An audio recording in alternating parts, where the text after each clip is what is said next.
اور میرے نبی کس طریقے سے دیتے ہیں میرے بھائی، تاریخ کے اوراق کو مطالعہ کرو، پتہ چلے گا۔ ایک تاریخ میں لکھا ہے کہ جس دن میرے آقا صلی اللہ علیہ وسلم نے دنیا سے ظاہری طور پہ پردہ فرمایا، نبی نے ظاہری طور پہ جب پردہ فرمایا تو بڑے بڑے جلیل القدر صحابہ غمگین تھے، پریشان تھے۔ ایک آدھ دن گزر جانے کے بعد حضرت بلال نے صحابہ کے مجمع میں عرض کیا، یہ لوگوں،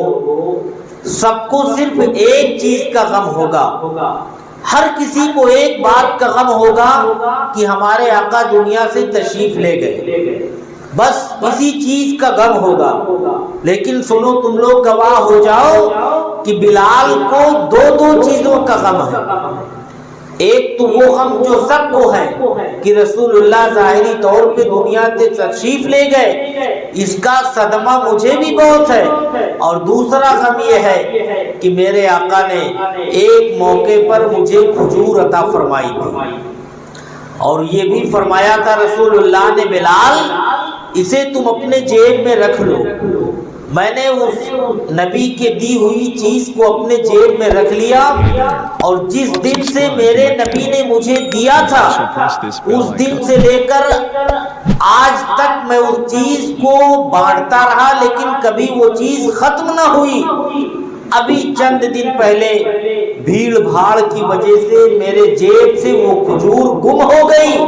میرے جیب میں کھجوریں ختم ہو گئی، نہ معلوم کتنا میں نے بانٹ ڈالا، کتنی جگہوں پہ میں نے وہ کھجور دے دی جو رسول اللہ نے مجھے عطا کیا تھا، لیکن میرے جیب سے کبھی کھجوریں ختم نہیں ہوئی۔ لیکن جب میرا جیب کٹ گیا، پھٹا، تو وہ نبی کی دی ہوئی کھجور میرے جیب سے گر گئی، معلوم نہیں۔ تو آج مجھے دو چیزوں کا غم ہے، ایک تو اس کھجور کے گم ہونے کا غم ہے، دوسرا رسول اللہ کے پردہ فرمانے کا مجھے غم ہے۔ میرے بھائی، میرے آقا نے بے پناہ عطا کیا، اور عطا کرنے کا انداز بھی میرے نبی کا بڑا نرالا تھا۔ رسول اللہ صلی اللہ علیہ وسلم کی یہ عادت کریمہ تھی کہ اگر سرکار کی بارگاہ میں کسی نے آ کے سوال کیا تو میرے نبی اسے محروم نہیں فرماتے تھے۔ خود تو عالم یہ تھا کہ بھوک کی وجہ سے میرے نبی پیٹ پہ پتھر باندھا کرتے تھے، ایک نہیں دو تین دن مسلسل میرے آقا فاقے پہ فاقہ فرماتے تھے۔ لیکن اگر کسی سائل نے سوال کر دیا تو میرے نبی اسے اتنا دیتے تھے کہ وہ شکم سائر ہو کے مصطفیٰ کی بارگاہ سے جاتا تھا۔ اسی لیے کہنے والے نے کہا ہے، اور سرکار اعلی حضرت رضی اللہ تعالیٰ عنہ نے مصطفیٰ کی اسی عطا کی طرف اشارہ کر کے فرمایا ہے کہ کل جہاں ملک اور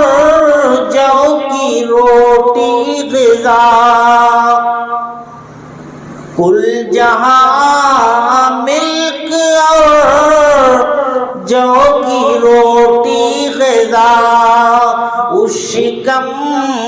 کی قناعت پہ لاکھوں سلام۔ میرے بھائی، مصطفیٰ کریم کا یہ انداز تھا کہ خود تو بھوکے رہ جاتے تھے، لیکن مانگنے والوں کو میرے نبی نے کبھی بھوکا نہیں چھوڑا، کبھی کسی کو نا امید نہیں ہونے دیا۔ یہ میرے مصطفیٰ جان رحمت صلی اللہ علیہ وسلم کے بارگاہ کے عنایات تھے کہ جب بھی کسی سائل نے سوال کیا، نبی نے اس کی باتوں کو پورا فرمایا، اور ایسی دلجوئی اس کی میرے آقا نے فرمائی، ایسی دلجوئی فرمائی کہ کبھی بھی وہ آدمی میرے نبی کی بارگاہ سے ہٹنے کو راضی نہیں ہوا۔